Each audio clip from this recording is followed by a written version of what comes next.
A visit to Grassy Waters Preserve is not just limited to the wetlands where there's water most of the year. There's a lot of dry areas out here at the preserve, and one of the species that you'll most frequently encounter is right here. This is the Sable palm, also known as the Cabbage Palm. It's actually the Florida state tree. It's actually pretty easy to identify, and there's two things that you can look for on this particular species. First, the fan-shaped leaf.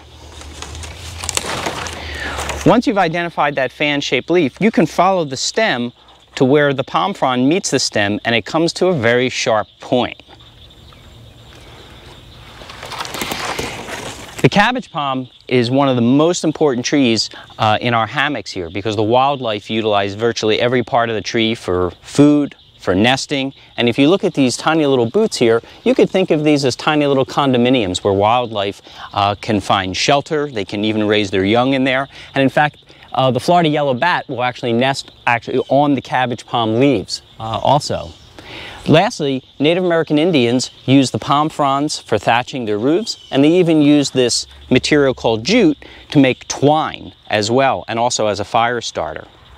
Right over here you can find a close cousin. This is the saw palmetto.